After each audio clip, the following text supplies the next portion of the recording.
मेरे प्यारे देशवासियों, नमस्कार। आप सब लॉकडाउन में इस मन की बात को सुन रहे हैं। इस मन की बात के लिए आने वाले सुझाव, फोन कॉल की संख्या सामान्य रूप से कई गुना ज्यादा है। कई सारे विषयों को अपने अंदर समेट आपकी यह मन की बातें मेरे तक पहुंची हैं। मैंने कोशिश की है कि इनको ज्यादा से ज्यादा पढ़ पाऊं, सुन पाऊं। आपकी बातों से कई ऐसे पहलू जानने को मिले हैं जिन पर इस आपाधापी में ध्यान ही नहीं जाता है। मेरा मन करता है कि युद्ध के बीच हो रही इस मन की बात में उन्हीं कुछ पहलुओं को आप सभी देशवासियों के साथ बांटूं। साथियों, भारत की कोरोना के खिलाफ लड़ाई सही मायने में पीपल ड्रिवन है। भारत में कोरोना के खिलाफ लड़ाई जनता लड़ रही है, आप लड़ रहे हैं। जनता के साथ मिलकर शासन प्रशासन लड़ रहा है। भारत जैसा विशाल देश जो विकास के लिए प्रयत्नशील है, गरीबी से निर्णायक लड़ाई लड़ रहा है। उसके पास कोरोना से लड़ने और जीतने का यही एक तरीका है। और हम भाग्यशाली हैं कि आज पूरा देश, देश का हर नागरिक, जन जन इस लड़ाई का सिपाही है, लड़ाई का नेतृत्व कर रहा है। आप कहीं भी नजर डालिए, आपको एहसास हो जाएगा कि भारत की लड़ाई पीपल ड्रिवन है। जब पूरा विश्व इस महामारी के संकट से जूझ रहा है, भविष्य में जब इसकी चर्चा होगी, उसकी तौर तरीकों की चर्चा होगी, मुझे विश्वास है कि भारत की ये पीपल ड्रिवन लड़ाई, इसकी जरूर चर्चा होगी। पूरे देश में, गली मोहल्लों में, जगह जगह पर आज लोग एक दूसरे की सहायता के लिए आगे आए हैं। गरीबों के लिए खाने से लेकर राशन की व्यवस्था हो, लॉकडाउन का पालन हो, अस्पतालों की व्यवस्था हो, मेडिकल इक्विपमेंट का देश में ही निर्माण हो। आज पूरा देश एक लक्ष्य, एक दिशा, साथ साथ चल रहा है।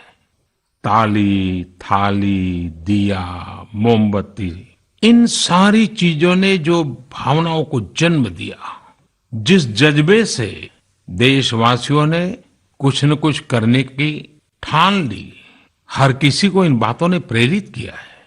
शहर हो या गांव, ऐसा लग रहा है जैसे देश में एक बहुत बड़ा महायज्ञ चल रहा है, जिसमें हर कोई अपना योगदान देने के लिए आतुर है। हमारे किसान भाई बहनों को ही देखिए, एक तरफ वो इस महामारी के बीच अपने खेतों में दिन रात मेहनत कर रहे हैं और इस बात की भी चिंता कर रहे हैं कि देश में कोई भी भूखा न सोए।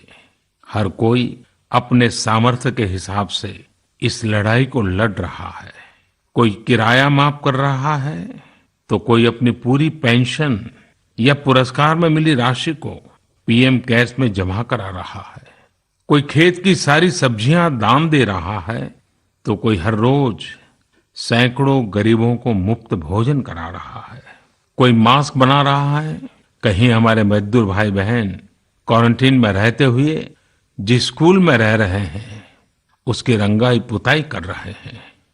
साथियों, दूसरों की मदद के लिए आपके भीतर हृदय की किसी कोने में जो ये उमड़ता घुमड़ता भाव है ना, वही कोरोना के खिलाफ भारत की इस लड़ाई को ताकत दे रहा है। वही इस लड़ाई को सच्चे मायने में पीपल ड्रिवन बना रहा है। और हमने देखा है पिछले कुछ साल में हमारे देश में यह मिजाज बना है, निरंतर मजबूत होता रहा है।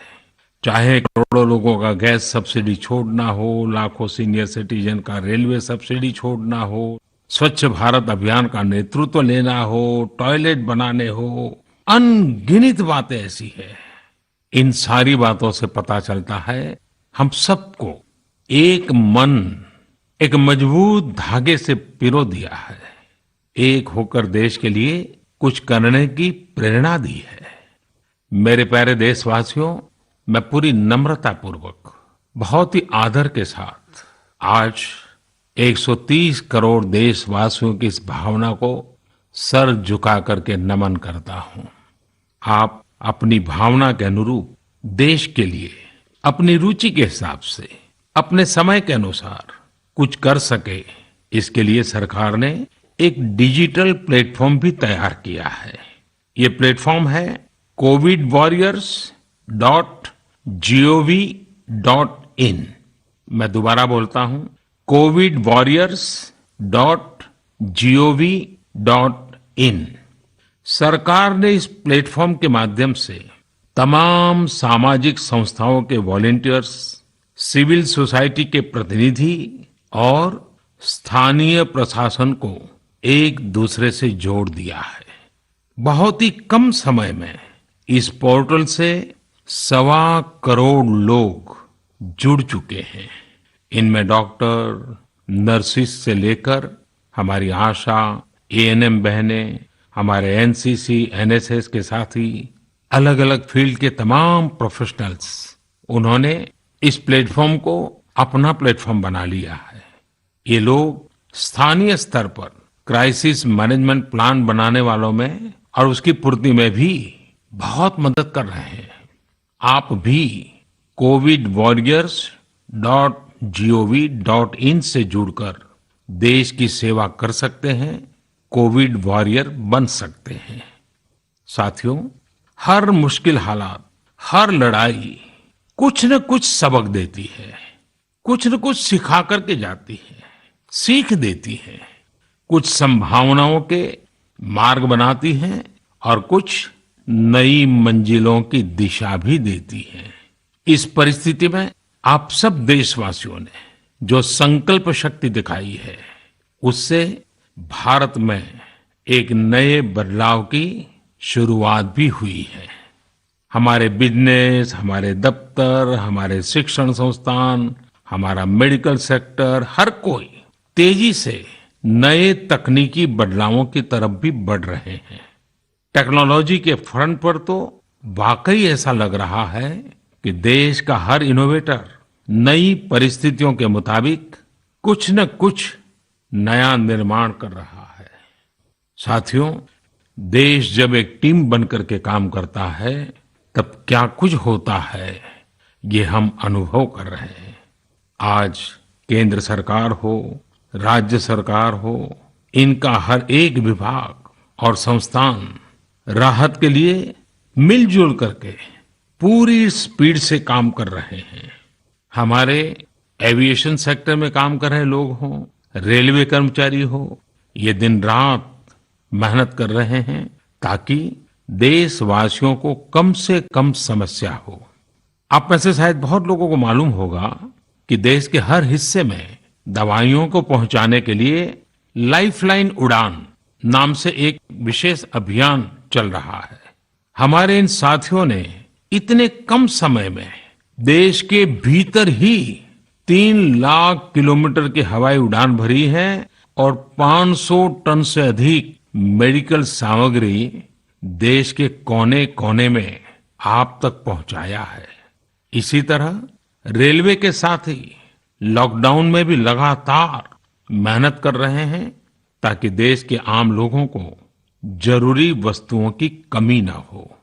इस काम के लिए भारत के रेलवे करीब करीब 60 से अधिक रेल मार्ग पर 100 से भी ज्यादा पार्सल ट्रेन चला रही है। इसी तरह दवाओं की आपूर्ति में हमारे डाक विभाग के लोग बहुत अहम भूमिका निभा रहे हैं। हमारे ये सभी साथी सच्चे अर्थ में कोरोना के वॉरियर ही हैं। साथियों, प्रधानमंत्री गरीब कल्याण पैकेज के तहत गरीबों के अकाउंट में पैसे सीधे ट्रांसफर किए जा रहे हैं। वृद्धावस्था पेंशन जारी की गई है। गरीबों को 3 महीने के मुफ्त गैस सिलेंडर, राशन जैसी सुविधाएं भी दी जा रही हैं। इन सब कामों में सरकार के अलग अलग विभागों के लोग, बैंकिंग सेक्टर के लोग एक टीम की तरह दिन रात काम कर रहे हैं और मैं हमारे देश के राज्य सरकारों की भी इस बात के लिए प्रशंसा करूंगा कि वो इस महामारी से निपटने में बहुत सक्रिय भूमिका निभा रही है। स्थानीय प्रशासन, राज्य सरकारें जो जिम्मेदारी निभा रही हैं, उसकी कोरोना के खिलाफ लड़ाई में बहुत बड़ी भूमिका है। उनका ये परिश्रम बहुत प्रशंसनीय है।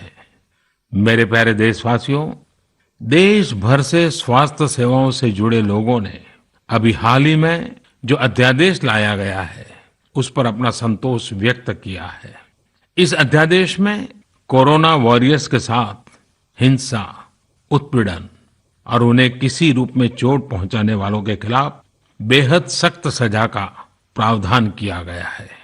हमारे doctor, nurses, paramedical staff, community health workers और ऐसे सभी लोग जो देश को कोरोना मुक्त बनाने में दिन रात जुटे हुए हैं, उनकी रक्षा करने के लिए ये कदम बहुत जरूरी था। मेरे प्यारे देशवासियों, हम सब अनुभव कर रहे हैं कि महामारी के खिलाफ इस लड़ाई के दौरान हमें अपने जीवन को, समाज को, हमारे आसपास हो रही घटनाओं को एक फ्रेश नजरिए से देखने का अवसर भी मिला है। समाज के नजरिए में भी व्यापक बदलाव आया है। आज अपने जीवन से जुड़े हर व्यक्ति की अहमियत का हमें आभास हो रहा है। हमारे घर में काम करने वाले लोग हो, हमारी जरूरतों को पूरा करने के लिए काम करने वाले हमारे सामान्य कामगार हो, पड़ोस की दुकानों में काम करने वाले लोग हो, इन सब की कितनी बड़ी भूमिका है, हमें ये अनुभव हो रहा है। इसी तरह जरूरी सेवाओं की डिलीवरी करने वाले लोग, मंडियों में काम करने वाले हमारे मजदूर भाई बहन, हमारे आस पड़ोस के ऑटो चालक, रिक्शा चालक, आज हम अनुभव कर रहे हैं कि इन सब के बिना हमारा जीवन कितना मुश्किल हो सकता है। आजकल सोशल मीडिया में हम सब लोग लगातार देख रहे हैं कि लॉकडाउन के दौरान लोग अपने इन साथियों को न सिर्फ याद कर रहे हैं, उनकी जरूरतों का ध्यान रख रहे हैं, बल्कि उनके बारे में बहुत सम्मान से लिख भी रहे हैं।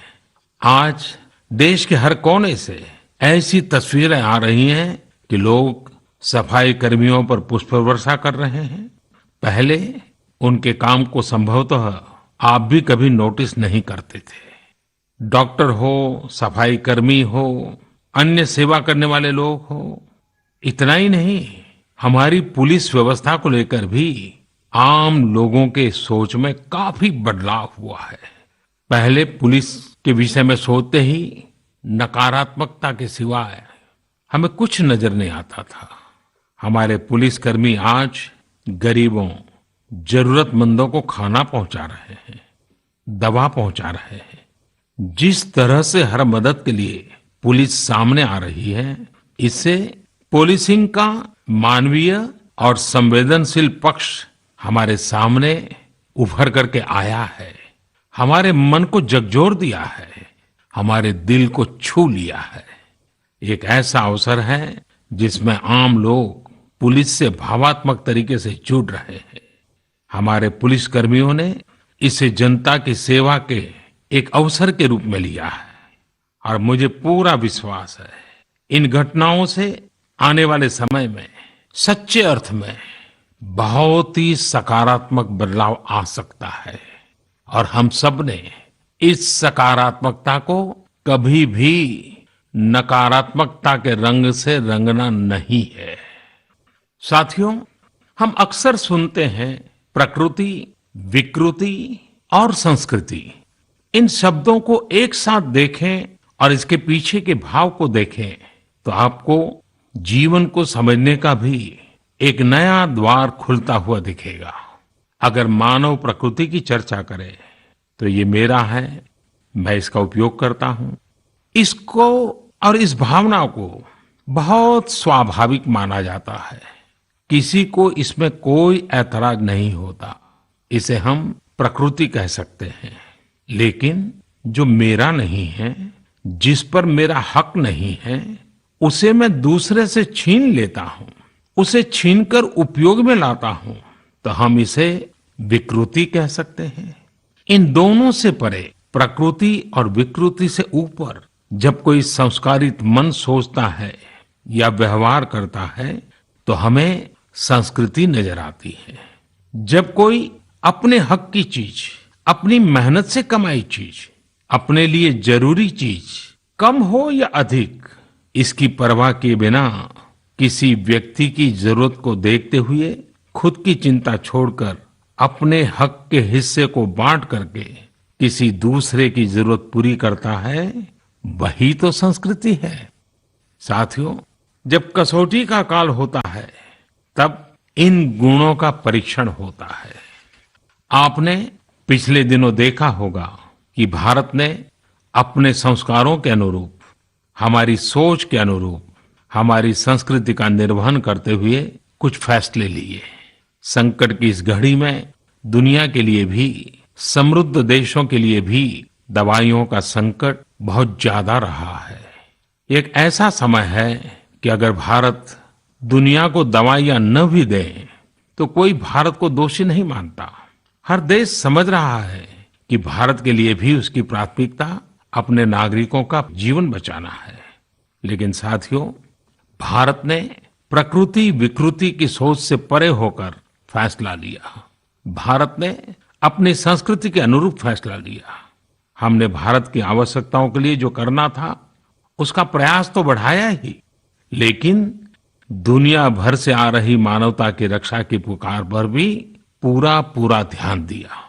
हमने विश्व के हर जरूरतमंद तक दवाइयों को पहुंचाने का बीड़ा उठाया और मानवता के इस काम को करके दिखाया। आज जब मेरी अनेक देशों के राष्ट्राध्यक्षों से फोन पर बात होती है तो भारत की जनता का आभार जरूर व्यक्त करते हैं। जब वो लोग कहते हैं thank you India, thank you people of India, तो देश के लिए गर्व और बढ़ जाता है। इसी तरह इस समय दुनिया भर में भारत के आयुर्वेद और योग के महत्व को भी लोग बड़े विशिष्ट भाव से देख रहे हैं। सोशल मीडिया पर देखिए, हर तरफ इम्यूनिटी बढ़ाने के लिए किस तरह से भारत के आयुर्वेद और योग की चर्चा हो रही है। कोरोना की दृष्टि से आयुष मंत्रालय ने इम्यूनिटी बढ़ाने के लिए जो प्रोटोकॉल दिया था, मुझे विश्वास है कि आप लोग इसका प्रयोग जरूर कर रहे होंगे।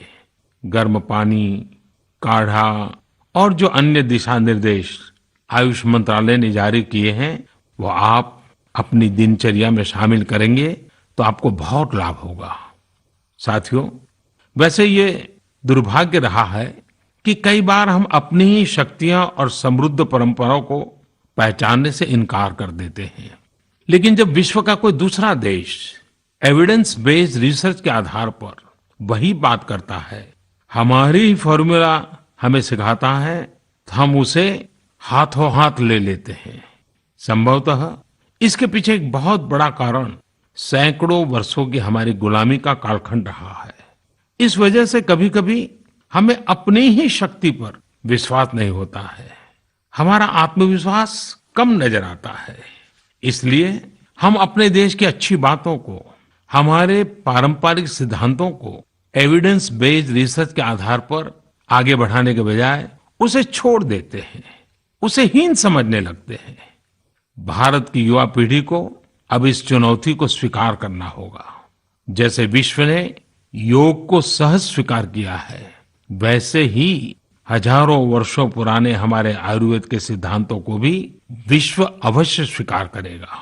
हाँ, इसके लिए युवा पीढ़ी को संकल्प लेना होगा और दुनिया जिस भाषा में समझती है उस वैज्ञानिक भाषा में हमें समझाना होगा, कुछ करके दिखाना होगा।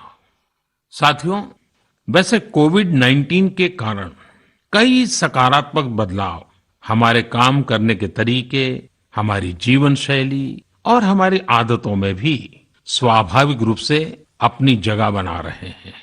आपने सबने भी महसूस किया होगा इस संकट ने कैसे अलग अलग विषयों पर हमारी समझ और हमारी चेतना को जागरूक किया है।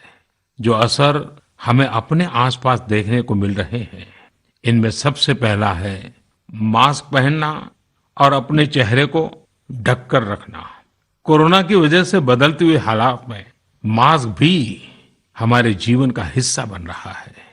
वैसे हमें इसकी भी आदत कभी नहीं रही कि हमारे आसपास के बहुत सारे लोग मास्क में दिखे, लेकिन अब हो यही रहा है। हाँ, इसका ये मतलब नहीं है कि जो मास्क लगाते हैं वे सभी बीमार हैं। और जब मैं मास्क की बात करता हूं तो मुझे एक पुरानी बात याद आती है।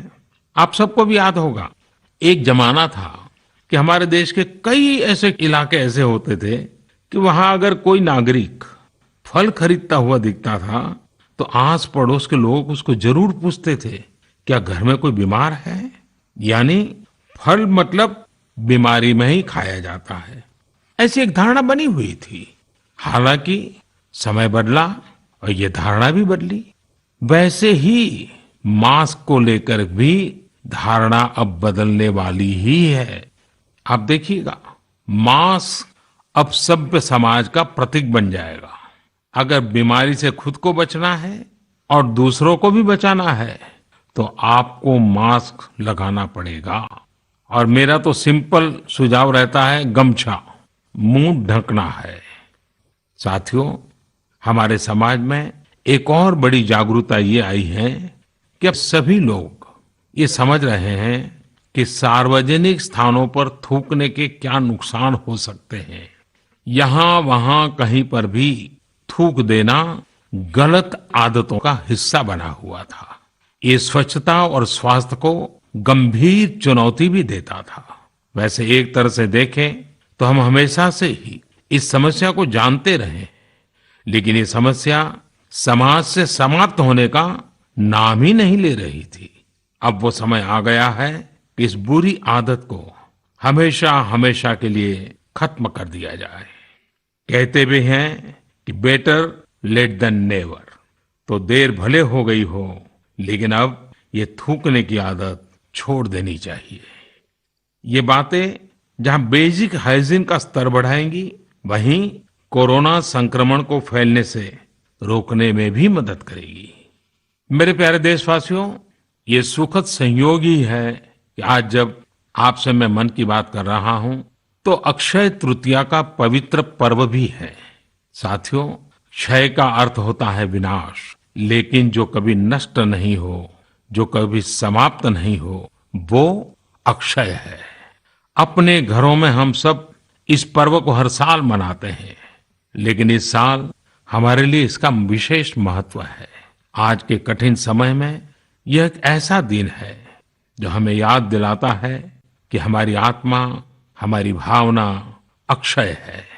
यह दिन हमें याद दिलाता है कि चाहे कितनी भी कठिनाइयां रास्ता रोके, चाहे कितनी भी आपदाएं आए, चाहे कितनी भी बीमारियों का सामना करना पड़े, इनसे लड़ने और जूझने की मानवीय भावनाएं अक्षय है। माना जाता है कि यही वो दिन है जिस दिन भगवान श्री कृष्ण और भगवान सूर्यदेव के आशीर्वाद से पांडवों को अक्षय पात्र मिला था। अक्षय पात्र यानी एक ऐसा बर्तन जिसमें भोजन कभी समाप्त नहीं होता है। हमारे अन्नदाता किसान हर परिस्थिति में देश के लिए, हम सब के लिए इसी भावना से परिश्रम करते हैं। इन्हीं के परिश्रम से आज हम सब के लिए, गरीबों के लिए देश के पास अक्षय अन्न भंडार है। इस अक्षय तृतीया पर हमें अपने पर्यावरण, जंगल, नदियां और पूरे इकोसिस्टम के संरक्षण के बारे में भी सोचना चाहिए, जो हमारे जीवन में महत्वपूर्ण भूमिका निभाते हैं। अगर हम अक्षय रहना चाहते हैं तो हमें पहले यह सुनिश्चित करना होगा कि हमारी धरती अक्षय रहे। क्या आप जानते हैं कि अक्षय तृतीया का यह पर्व दान की शक्ति यानी पावर ऑफ गिविंग का भी एक अवसर होता है। हम हृदय की भावना से जो कुछ भी देते हैं, वास्तव में महत्व उसी का होता है। यह बात महत्वपूर्ण नहीं है कि हम क्या देते हैं और कितना देते हैं।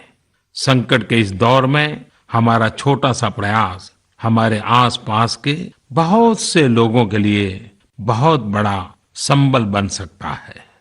साथियों, जैन परंपरा में भी यह बहुत पवित्र दिन है, क्योंकि पहले तीर्थंकर भगवान ऋषभदेव के जीवन का यह एक महत्वपूर्ण दिन रहा है।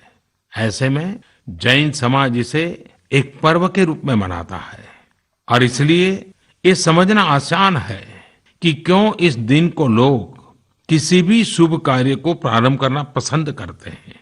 चूंकि आज कुछ नया शुरू करने का दिन है, तो ऐसे में क्या हम सब मिलकर अपने प्रयासों से अपनी धरती को अक्षय और अविनाशी बनाने का संकल्प ले सकते हैं। साथियों, आज भगवान बसवेश्वर जी की भी जयंती है। ये मेरा सौभाग्य रहा है कि मुझे भगवान बसवेश्वर की स्मृतियां और उनके संदेश से बार बार जुड़ने का, सीखने का अवसर मिला है। देश और दुनिया में भगवान बसवेश्वर के सभी अनुयायियों को उनकी जयंती पर बहुत बहुत शुभकामनाएं। साथियों, रमजान का भी पवित्र महीना शुरू हो चुका है। जब पिछली बार रमजान मनाया गया था तो किसी ने सोचा भी नहीं था कि इस बार रमजान में इतनी बड़ी मुसीबतों का भी सामना करना पड़ेगा। लेकिन अब जब पूरे विश्व में ये मुसीबत आ ही गई है, तो हमारे सामने अवसर है इस रमजान को संयम, सद्भावना, संवेदनशीलता और सेवा भाव का प्रतीक बनाएं। इस बार हम पहले से ज्यादा इबादत करें, ताकि ईद आने से पहले दुनिया कोरोना से मुक्त हो जाए और हम पहले की तरह उमंग और उत्साह के साथ ईद मनाएं। मुझे विश्वास है कि रमजान के इन दिनों में स्थानीय प्रशासन के दिशा निर्देशों का पालन करते हुए कोरोना के खिलाफ चल रही इस लड़ाई को हम और मजबूत करेंगे। सड़कों पर, बाजारों में, मोहल्लों में फिजिकल डिस्टेंसिंग के नियमों का पालन अभी बहुत आवश्यक है। मैं आज उन सभी कम्युनिटी लीडर्स के प्रति भी आभार प्रकट करता हूं जो 2 गज दूरी और घर से बाहर नहीं निकलने को लेकर लोगों को जागरूक कर रहे हैं। वाकई कोरोना ने इस बार भारत समेत दुनिया भर में त्योहारों को मनाने का स्वरूप ही बदल दिया है, रंग रूप बदल दिए हैं। अभी पिछले दिनों ही हमारे यहाँ भी बिहू, बैसाखी, पुथंडू, विशु, ओडिया न्यू ईयर ऐसे अनेक त्योहार आए। हमने देखा कि लोगों ने कैसे इन त्योहारों को घर में रहकर और बड़ी सादगी के साथ और समाज के प्रति शुभ चिंतन के साथ त्योहारों को मनाया। आमतौर पर वे इन त्योहारों को अपने दोस्तों और परिवारों के साथ पूरे उत्साह और उमंग के साथ मनाते थे, घर के बाहर निकलकर अपनी खुशी साझा करते थे। लेकिन इस बार हर किसी ने संयम बरता, लॉकडाउन के नियमों का पालन किया। हमने देखा है कि इस बार हमारे ईसाई दोस्तों ने ईस्टर भी घर पर ही मनाया है।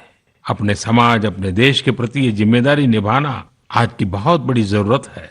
तभी हम कोरोना के फैलाव को रोक पाने में सफल होंगे, कोरोना जैसी वैश्विक महामारी को परास्त कर पाएंगे।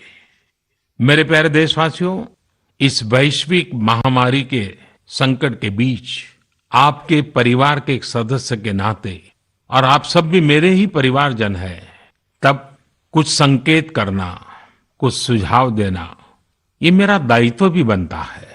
मेरे देशवासियों से मैं आपसे आग्रह करूंगा, हम कतई अति आत्मविश्वास में न फंस जाएं।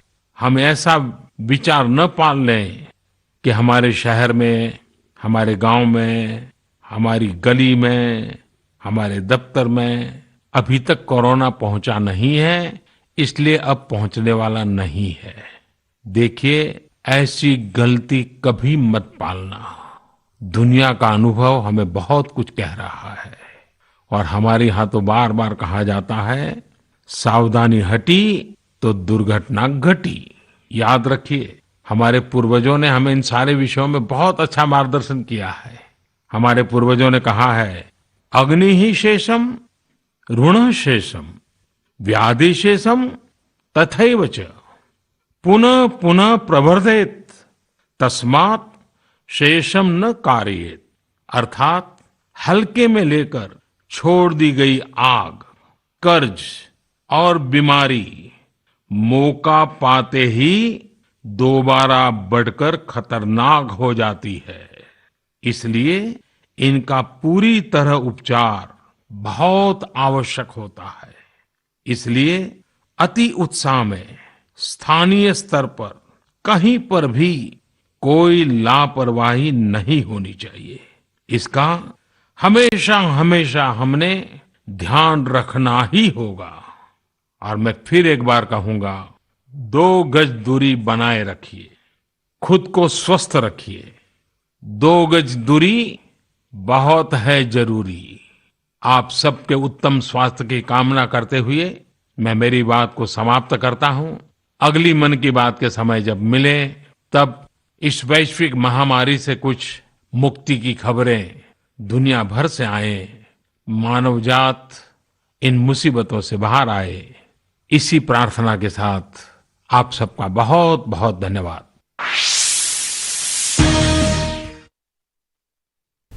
नाजरीन, एक छोटा सा ब्रेक लेंगे, जल्द होंगे हाजिर।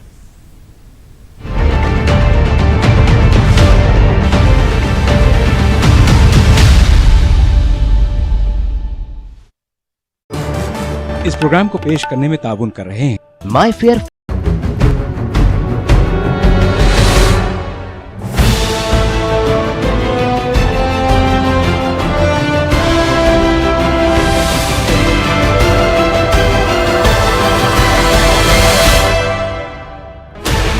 $16 channels, 15 languages, 26 states, 1,200 plus reporters, 66.9 crore viewers. India's largest news network, News 18 Network.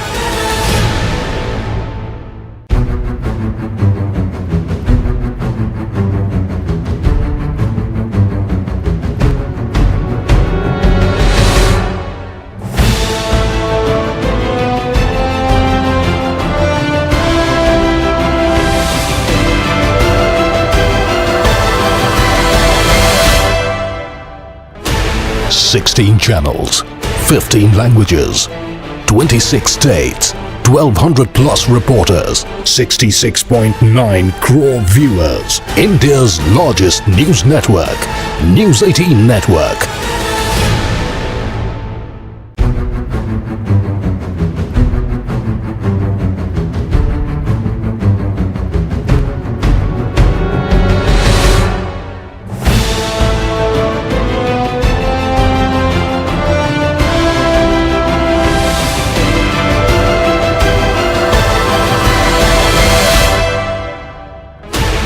$16 channels, 15 languages, 26 states, 1,200 plus reporters, 66.9 crore viewers. India's largest news network, News 18 Network.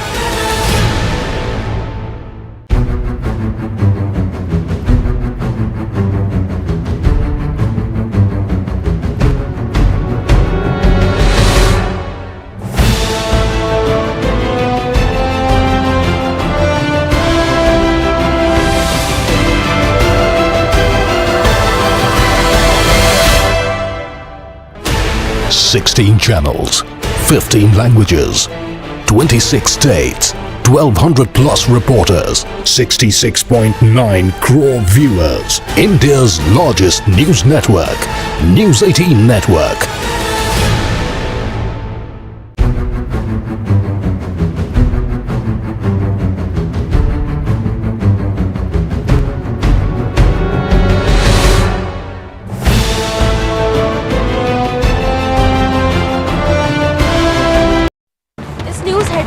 प्रायोजक सच्ची सहेली, महिलाओं के लिए सबसे भरोसेमंद औषधि एवं टॉनिक।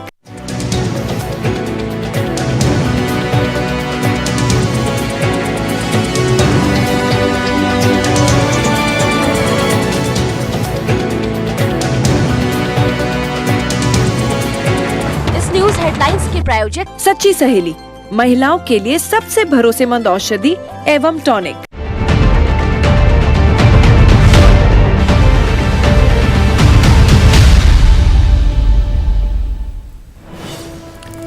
तो नाज़रीन, वज़ीर आज़म नरेंद्र मोदी ने मन की बात की। रेडियो पर पीएम मोदी ने मन की बात की। मोदी ने कहा कि आपके मन की बातें मुझ तक पहुंची हैं। कोरोना के खिलाफ लड़ाई अवाम लड़ रहे हैं। अवाम के साथ मिलकर इंतजामिया लड़ाई लड़ रही है। हमें मिलकर कोरोना से निपटना है। रेडियो के जरिए वज़ीर-ए-आज़म नरेंद्र मोदी ने मन की बात की। मन की बात के जरिए अवाम से खिताब किया और मोदी ने कहा कि आपके मन की बातें मुझ तक पहुंची है। कोरोना के खिलाफ लड़ाई अवाम लड़ रहे हैं। अवाम के साथ मिलकर इंतजामिया लड़ाई लड़ रही है। हमें मिलकर कोरोना से निपटना है।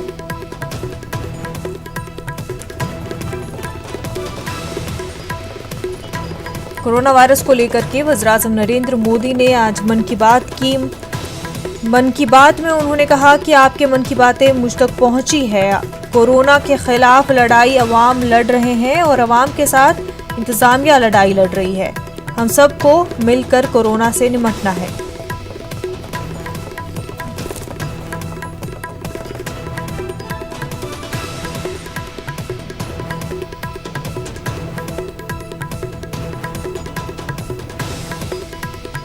वज़ीर-ए-आज़म नरेंद्र मोदी ने मन की बात की।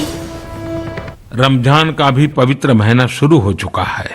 जब पिछली बार रमजान मनाया गया था तो किसी ने सोचा भी नहीं था कि इस बार रमजान में इतनी बड़ी मुसीबतों का भी सामना करना पड़ेगा।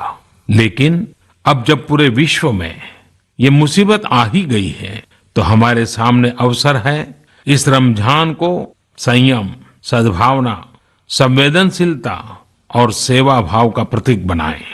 इस बार हम पहले से ज्यादा इबादत करें ताकि ईद आने से पहले दुनिया कोरोना से मुक्त हो जाए और हम पहले की तरह उमंग और उत्साह के साथ ईद मनाएं। मुझे विश्वास है कि रमजान के इन दिनों में स्थानीय प्रशासन के दिशा निर्देशों का पालन करते हुए कोरोना के खिलाफ चल रही इस लड़ाई को हम और मजबूत करेंगे। सड़कों पर, बाजारों में, मोहल्लों में फिजिकल डिस्टेंसिंग के नियमों का पालन अभी बहुत आवश्यक है। मैं आज उन सभी कम्युनिटी लीडर्स के प्रति भी आभार प्रकट करता हूं जो 2 गज दूरी और घर से बाहर नहीं निकलने को लेकर लोगों को जागरूक कर रहे हैं।